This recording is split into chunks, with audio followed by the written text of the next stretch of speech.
My wife texted at 2:30 a.m. I'm at John's house. Come pick me up or we're done. I replied. We. At 2:30 in the morning, my wife's message lit up the bedroom. I was awake already. I had been lying on my back for almost an hour, staring at the ceiling and listening to the rain tap against the bedroom window. Claire had told me she was staying late at a work dinner. At midnight, I had stopped checking my phone. At 1, I had turned off the bedside lamp. At 2:30, the screen flashed.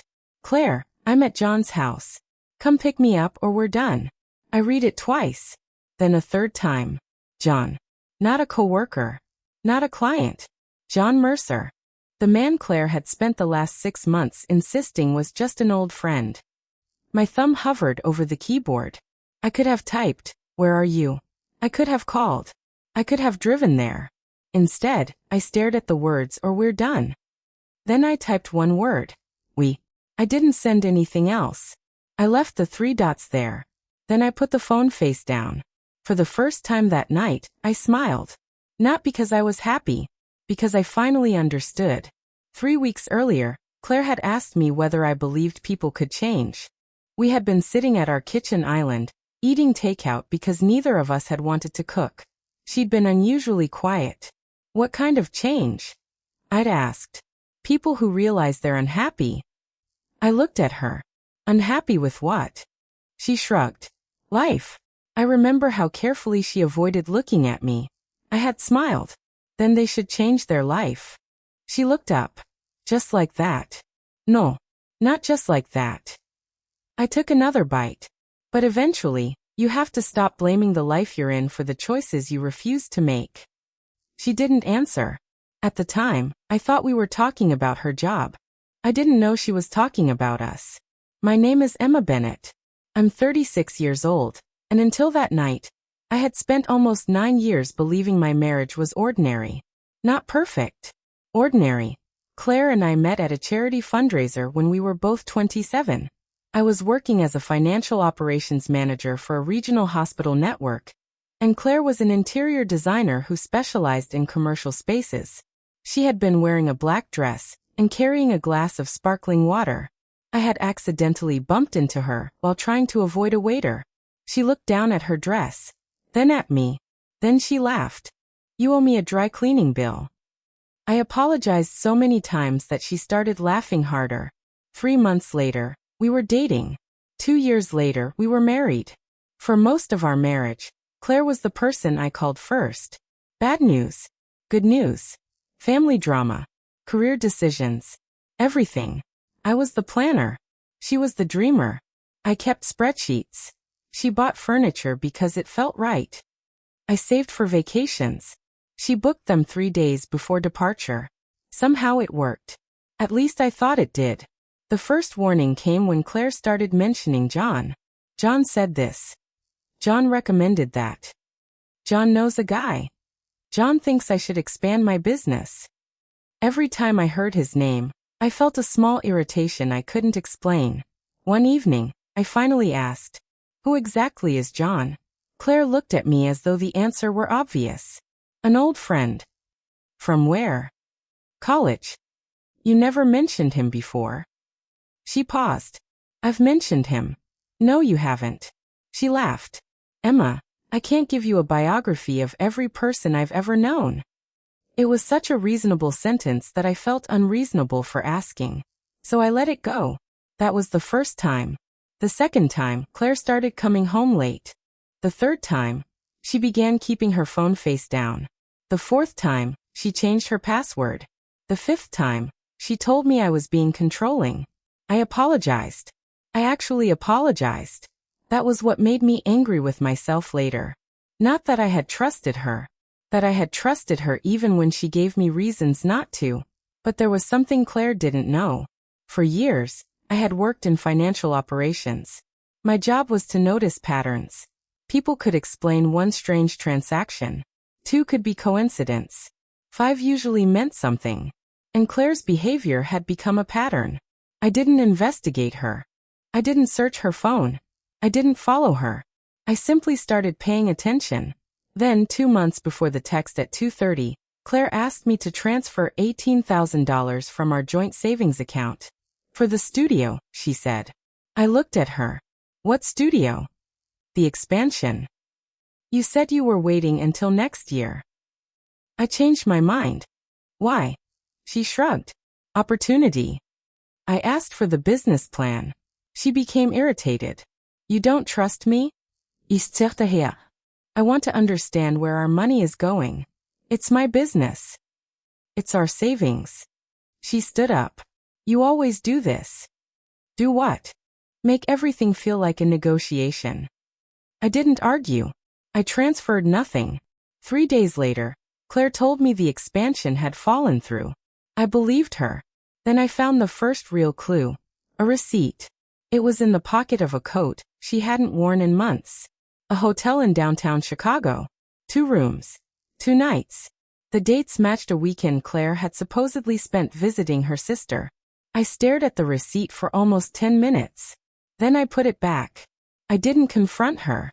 I didn't even tell my sister. I needed facts. A week later, Claire announced she was going to Chicago again. Business meeting, she said. With who? Client. She kissed my cheek. I watched her leave. That night, I called my friend Natalie. Natalie had known Claire almost as long as I had. I didn't tell her what I suspected. I simply asked a question. Have you ever met John? There was a long pause. Why? Because Claire talks about him a lot. Natalie sighed. I've met him once. What was he like? Confident. That's it. Another pause. Emma, why are you asking? I told her about the hotel receipt. Silence. Then Natalie said something I still remember. Don't confront Claire until you're sure. I asked why. Because if you're wrong, you hurt your marriage. And if I'm right, then you don't want her knowing you know. I didn't sleep that night. The next morning, I started quietly separating my finances. Not hiding money. Protecting myself.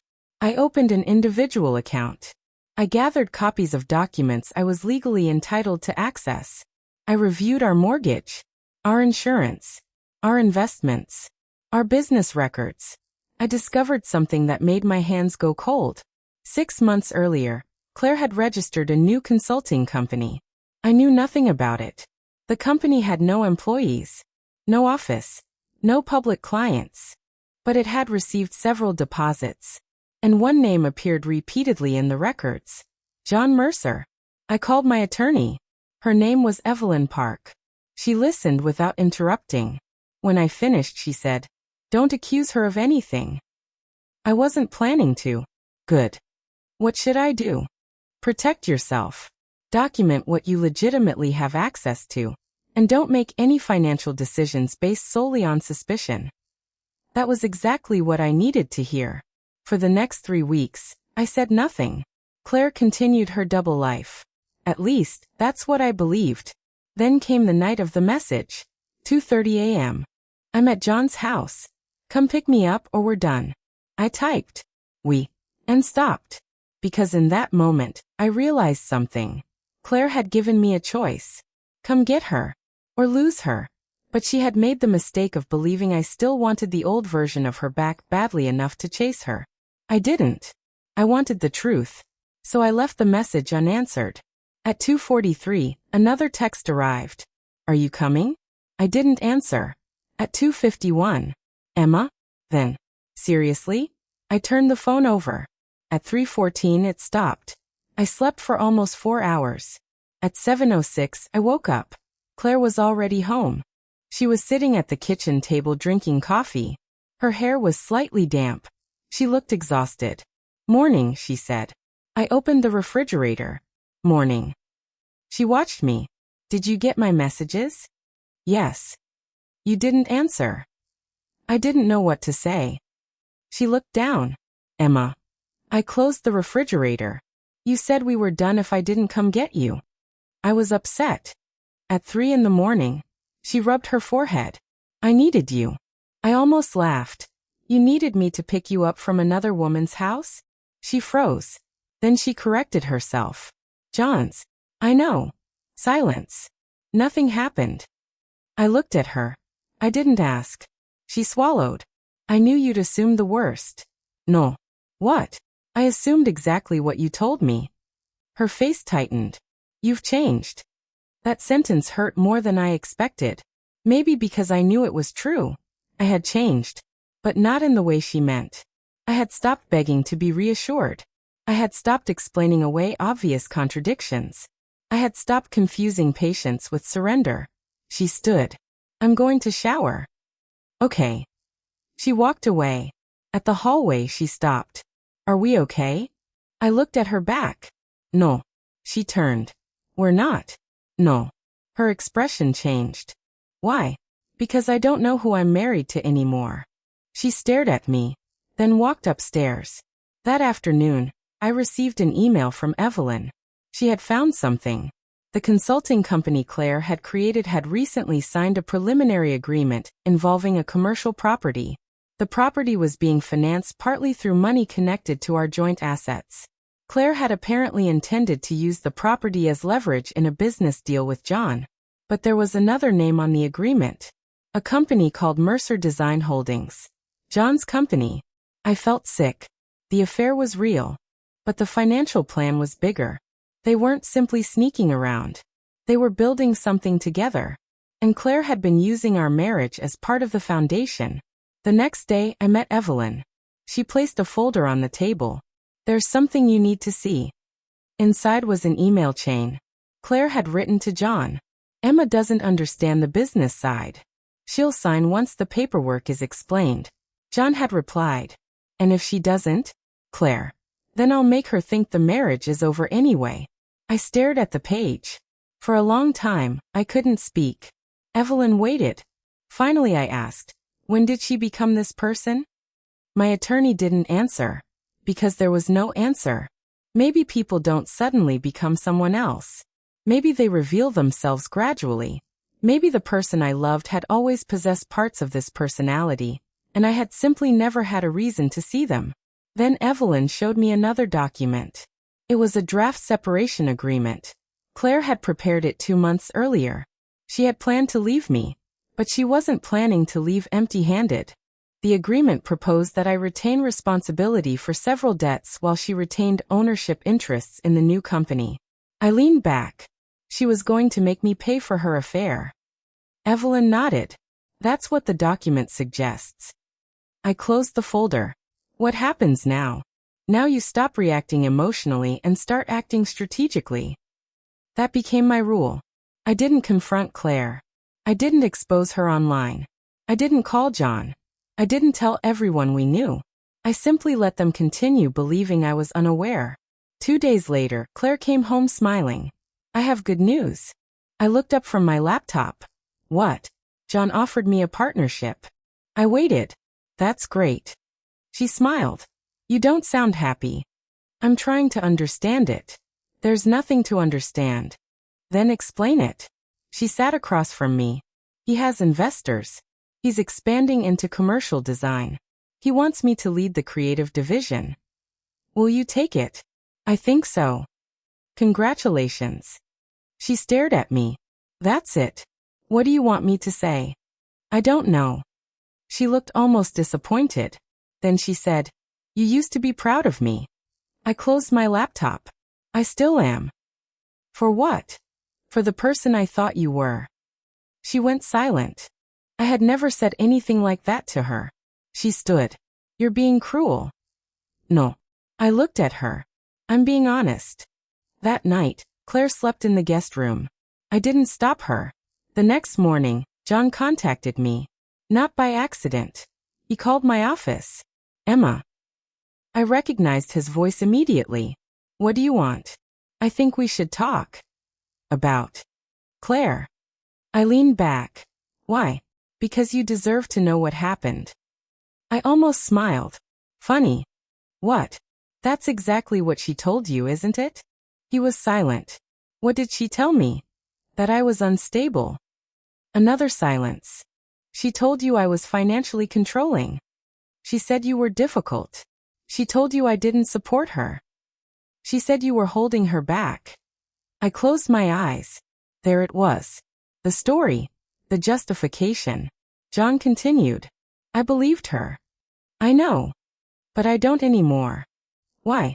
Because she lied to me too. He told me that Claire had promised him she was already separated from me. She hadn't.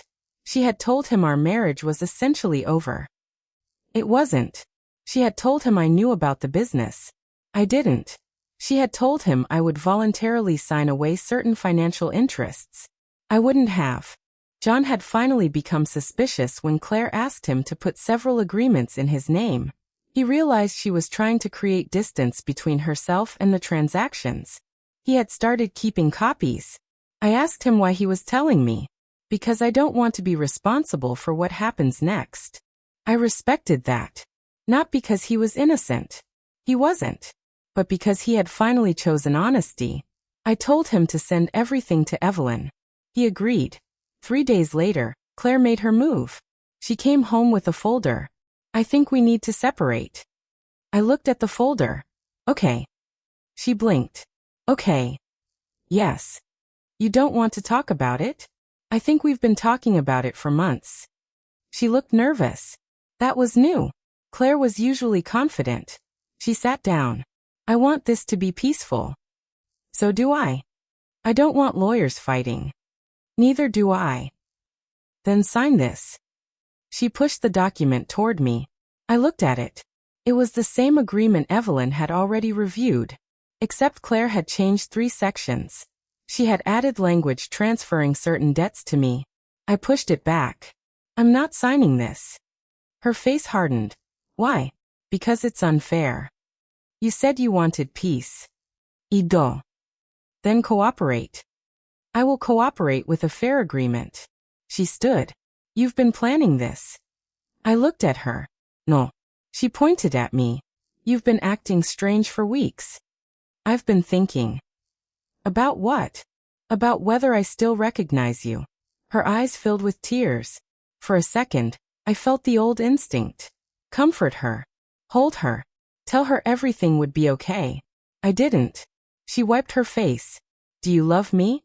I took a long breath. I loved you enough to believe you. Her face collapsed. That's not an answer.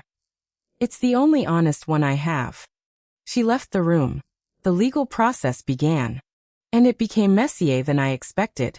There were meetings, requests for documents, account reviews, property evaluations, statements, arguments over business interests.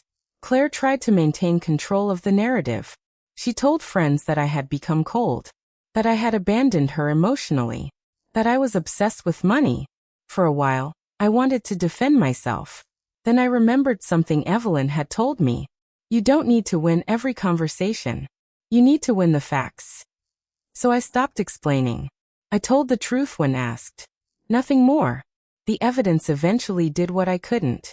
The emails, the business documents, the hotel records, the draft agreements, the communications between Claire and John, the financial transfers, everything connected. One evening, Natalie called me. I owe you an apology. For what? I knew Claire was unhappy. I said nothing. I didn't know about the business. Okay. I should have told you when I noticed things. Maybe. She sighed. Are you angry? I looked out my window. Not anymore. How? Because anger keeps you connected to people. She was quiet. What are you going to do? Move forward. Months passed. The business arrangement between Claire and John collapsed. The planned property purchase was cancelled. The financial transfers were unwound where possible. The separation agreement was replaced with a fair settlement negotiated through attorneys. Claire lost several professional relationships after her partners discovered she had misrepresented aspects of the venture. John faced his own consequences. He didn't walk away untouched. Neither did Claire. Neither did I. That's the part nobody tells you about betrayal. Even when the truth wins, everybody has to live with what happened. There is no magical courtroom moment where the past disappears. There is only the slow work of rebuilding. The divorce became final 8 months after the 2:30 a.m. text. On the day it was finalized, I sat in my car outside the courthouse. I expected to feel victorious. I didn't. I felt tired. Then relieved. then strangely peaceful. My phone buzzed. A message from Claire. I never wanted it to end like this. I stared at it. Then I typed. Neither did I. I didn't send anything else. I deleted the message. Not because I hated her. Because there was nothing left to say. A year later, I moved into a small house near the coast. I started a consulting practice with 2 former colleagues. I traveled more. I learned to cook. I joined a weekend hiking group. I even bought a dog, despite having spent my entire marriage insisting I wasn't a dog person. Her name was Penny. She disagreed with me. Penny believed every person in the world existed primarily to throw a ball. She was probably right. One Sunday morning, I was sitting on my porch when Natalie called. Guess what? What? Claire sold the studio. I looked at Penny. She was asleep in the grass. Okay. That's all. Yes. Natalie laughed. You really are different. I smiled. I think I'm finally myself. After the call, I sat there for a long time. The ocean was visible between the trees. I thought about that text. I'm at John's house. Come pick me up or we're done. For months, I had wondered what I should have replied. Now I knew. My original response had been incomplete. The word had been hanging there because I couldn't finish it. We what? We are over? We are finished? We are done? No. The truth was simpler. We were never what I thought we were. And that wasn't something I could fix with one perfect sentence at 2:30 in the morning. I had once believed love meant choosing someone even when they hurt you. Now I understood that love without trust becomes a negotiation with your own dignity. I had once believed leaving meant failure. Now I knew sometimes staying with yourself was the greatest success. Claire wanted me to come pick her up. She wanted me to rescue her from a situation she had chosen. She wanted me to prove that I still loved her enough to ignore what she had done. I didn't. Not because I was heartless. Because I finally understood that rescuing someone from the consequences of their own choices isn't love. It's permission. And I wasn't giving her permission anymore. A year after the divorce, I received one final message from Claire. It arrived at 2:30 in the afternoon. Not the middle of the night. Just a simple sentence. I hope you're happy. I read it. Then I looked at the life around me. The little house. The dog sleeping beside the porch. The work I had built. The friends I had kept. The quiet I had earned. I didn't need to answer. For the first time, silence didn't feel like punishment. It felt like freedom. So I put the phone down. Penny lifted her head. I threw the ball. She ran after it. And as I watched her disappear across the yard, I realized something I should have understood much earlier. The worst thing Claire had taken from me wasn't money. It wasn't time. It wasn't the marriage. It was my certainty about my own judgment. For months, I had wondered how I could have been so blind. But I wasn't blind. I had simply trusted someone who chose to misuse that trust. There is a difference. And once I understood that, I stopped blaming myself for her choices. That was the real ending. Not the divorce. Not the business collapsing.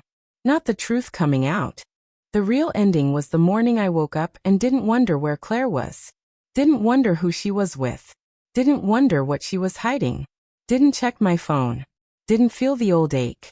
I simply got up, made coffee, opened the curtains, and started my day. She had once texted me at 2:30 in the morning and demanded that I choose between coming to get her and losing her. I thought I had lost something that night. Years later, I finally understood. I hadn't lost my wife. I had lost the illusion that I needed her to choose me. And once that illusion disappeared, I was free to choose myself.